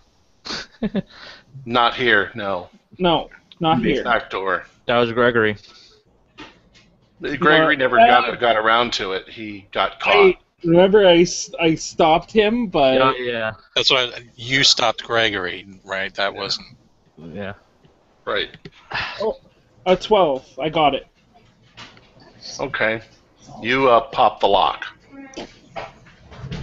Like a blizzard. Okay, so it's just through one of those things. So you just lift the lock off of it and flip the little latch, and then put the lock back on. Yeah. So I open it and the doors open this way. Okay. They slide into the sides, and they open wide enough to where you could take a wheelbarrow in there if you needed to. Okay. Okay. When the door opens, you are hit by three things. One is it's hot. Okay. Two, it's very steamy. It's high humidity. And three, the fragrance of flowers. Just overwhelming floral smell. It's brightly lit inside because of the whitewashing. It's just light is coming from everywhere, and the whole place is filled with plants of all sorts of exotic things. You can't see anything in detail yet because you haven't stepped inside, but there are plants on the sides on benches, and there are plants down the middle in benches. Okay. I'll describe more when you walk inside. I said, does anybody want to go inside? I'll go in. So I enter. Where's that flamethrower when you need it? Let's see. Let me give you. There are numerous and all sorts of very strange looking plants and flowers. I'm going to show you some of them. Just some? Jeez, you're half-assing it. Well, I just... Some of the more unusual looking things. Immerse me, damn it. Yeah. Okay. The top right one So- looks like monkey faces. Mm-hmm. Indeed. And it's a large greenhouse, so it takes you a while. There are things hanging. There are big plants with odd pictures on them and what look like teeth. There are exotic flowers of all different kinds. From where you are, from just at the entrance, you can see that the far back wall of the greenhouse is covered in some sort of a vine with beautiful purple flowers that look like that. I'm sorry, like that one there on the bottom. And it looks like there might be some sort of a pedestal there with something that glints kind of gold sitting on it. Underneath, these things are all on benches. Underneath the benches are barrels. There are a number of barrels that are half sunk in the ground that are filled with water. The floor in here is all cement. Okay, and there are also places where you can see empty pots and all kinds of things that you'd expect to see in a greenhouse, bags of soil, and so forth. But you're still right inside the entrance. Well, I think, guys, let's go in. I'm kind of nervous here, but let's go in. Flowers. There are also places that are a bit more organized, where there are rows of plants in little pots. They're all the same. They're exotic looking with yellow and orange leaves, and there's obviously areas where he's growing seedlings, and there's areas where he's got more mature plants. And Would this have been the first Any time we've pot? ever been in here? Is she growing any yes. pot? Okay. No, there's no marijuana. I don't even think you'd know what that would look like at this point. Exotic. Do any of you have any kind of botanical background? Nope. No. So Gregory would have loved this. But... Oh yeah. Yeah, you should pick what looks good and eat it. I was gonna say I want to take some samples of the soil and get it analyzed. okay. Let me give you another little. I also did this one. I'm not sure how helpful it is, but Okay. that's kind of the way that it's laid out there. And you guys are at the bottom going inward. Mm-hmm. Okay.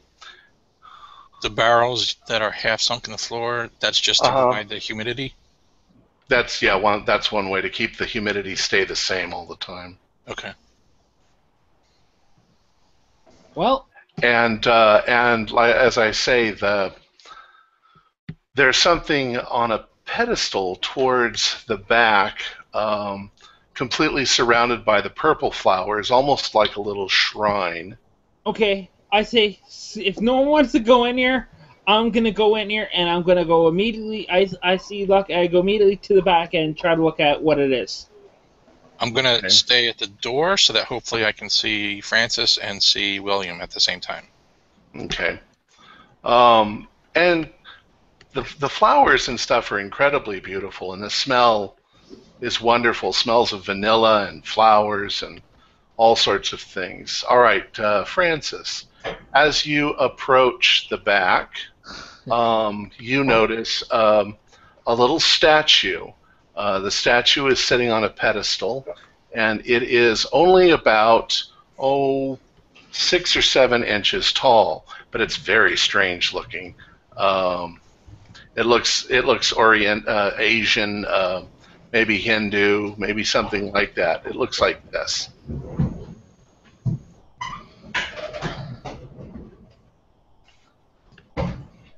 Ooh. And I'm like, that's beautiful. It looked great as a coaster. A coaster. You know, or you could, or with some modification, it could be a great ashtray. I'm like, guys, you should look at this. You should come. God, how far is Clifford from me? Clifford, you tell me. How far away are you from? I'm probably towards the bottom part of the middle table. Okay. Clifford, all right, Clifford. I'm trying to be quiet there. I said, you should come look at this. It's really beautiful. I don't want to touch it, but it's beautiful. Okay, and so I go look at the golden statue of the bull thing. Cool. Looks like it's made out of gold. Pawn it. Yeah, because he'd never noticed something like that missing. Of course not. Get a Does bag of sand that weighs the same amount as the statue.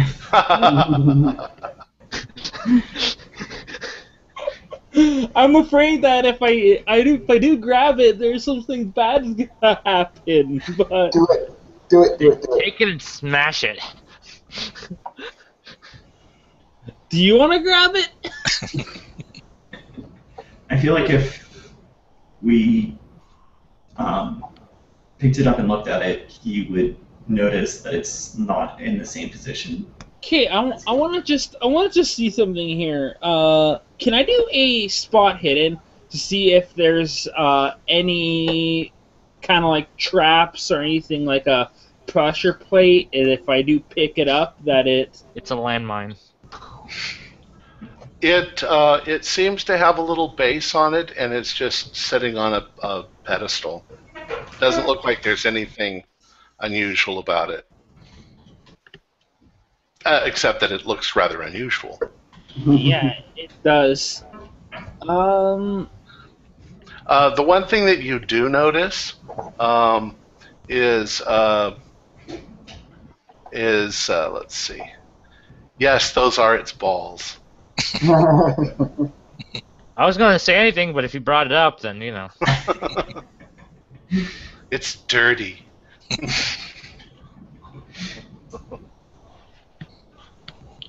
Okay. If you're not gonna grab it, I'm gonna pick it up. Well, Francis, I assume I can hear him, right? Yeah. Okay. Yeah, you're not. Francis, I'll just remind you, I mean, we're not here to take anything. We're just, like, looking around. Can I ask a question really quick? Did anybody close the door? No. No, I'm like, kind of standing in the door so that I could see William in case he starts flagging us down. Robert, the one thing that you suddenly become aware of is that you are letting all the heat and moisture out. You know, at this point. So, It Francis, crosses your mind. Francis, do what you're going to do. We should get out of here. But Let it die. I get a good visualization of it, and I'm out of here. I'm not even gonna pick it up, and I immediately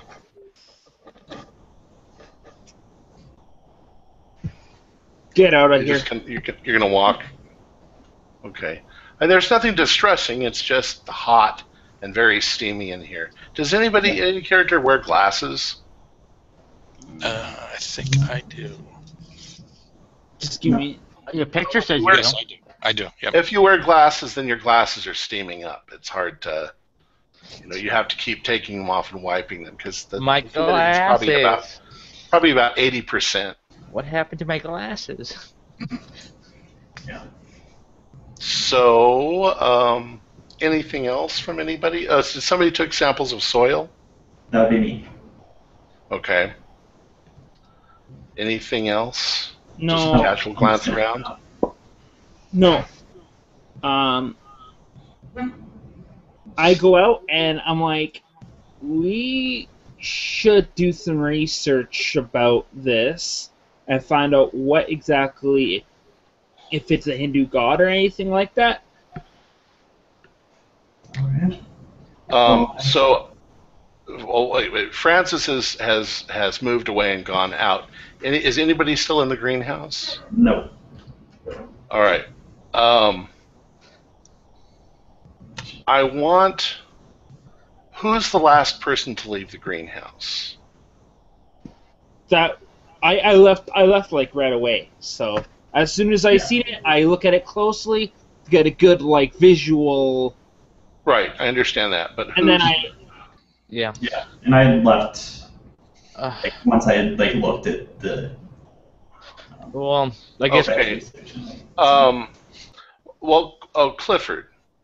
Yes. Just as you were turning to leave the greenhouse, I want you to do a spot hidden. Okay. I got 48. I'm past. Okay. Something suddenly catches your eye, and you're not sure if you're right or not, but the purple flowers that were on the vine all around the little golden statue and right where Francis was standing, it's almost as if all of the flowers were turned directly to the point where he was standing. And you don't think they were like that when you walked in the room, that they were sort of pointing in all different directions. It's almost, you almost swear to God that the plant moved. Okay. So. But it's very odd. Yes. Take a sample.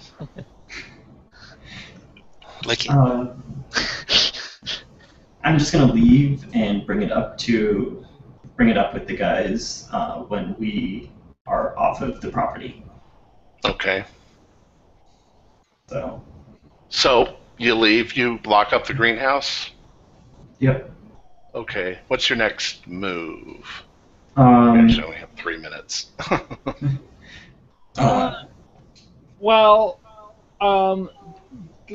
I want to make sure. What would have a better Hindu thing? Would it be Lenora's library, No, or would it? She didn't have anything about Hinduism. Okay. Well, That's what I'm gonna go. I'm gonna go to the to Miskatonic and gonna check out and see if I can find anything about these Hindu. Both this statue. Okay. So you're off to the Miskatonic. Yeah. Everybody else? You can follow me if you want. Time-wise, would we have time to check out the shed first, or? Sure. Yeah, we got a few minutes. If we go a little over. The shed's not far away. You get to the shed, it's not locked, and there, it's just a shed. There didn't seem to be anything in there at all except for, a few gardening implements. Yep. Okay. Suspicious. He's a communist. I knew it. And of course, his garden over towards the side is gorgeous. It's got tomatoes and everything growing like crazy this summer. Next, tell me what you do before we end it, and then we'll come back to this next week. I'm gonna talk to William and Robert about what I saw. Okay. See what they think before I confront Francis, because he's gone off to Miskatonic. So. Okay. Where are you doing this? Are you? Hopefully Robert's house, since okay. William's already in the driveway. Right. And he's sound asleep. Nothing happened. I'm just a big, huge, big, like 6'3" dude, 250 pounds, just asleep in a car, just like leaning on the window. And you like wake him up, and he's like, "No, Corbitt, no, Corbitt, no, Corbitt, Corbitt, no, Corbitt." Oh. Corbitt's here. Honks horn. All right. So you guys are going to go to Robert's, and you are going to discuss. Go ahead, and this will be our final conversation.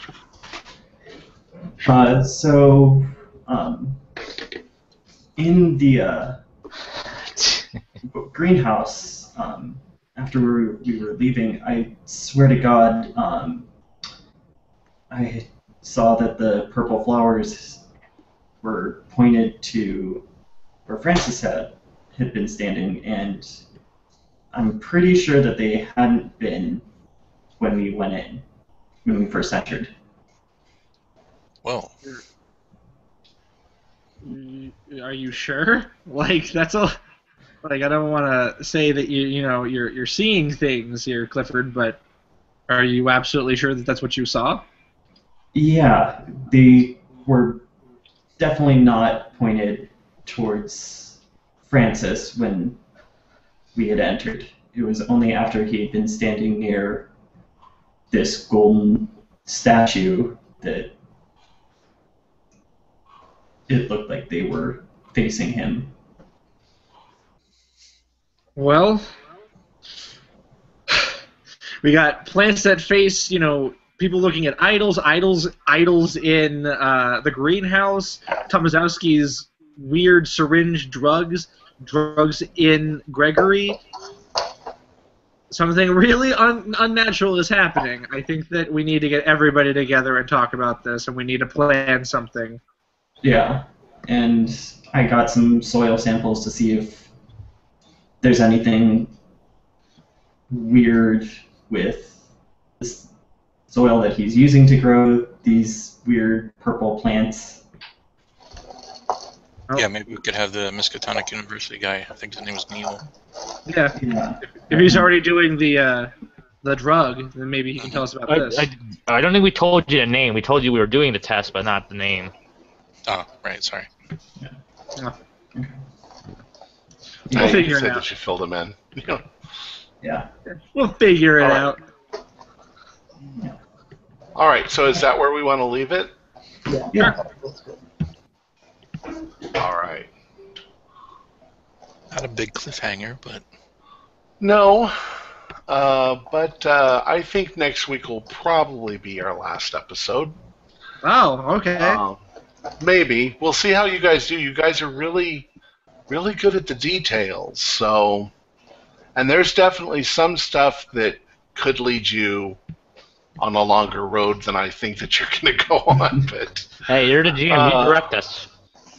well, I don't want to direct you. I just want to make sure the world is real for you. Anyway, thank you very much for your participation, and thanks to all our viewers for watching. We hope you enjoyed our game session. Remember to subscribe to our YouTube channel, and if you'd like to join us as either a player or a GM in an upcoming game, feel free to contact me via email. Please tune in next Wednesday at 9 p.m. Eastern Standard Time for the next episode of Mr. Corbitt. And please join us tomorrow night at 9 p.m. For Horror on the Orient Express, our episode 2 of that. Until next time, always remember, if there's no light left to guide your path, your only choice is to venture into the darkness. Good night.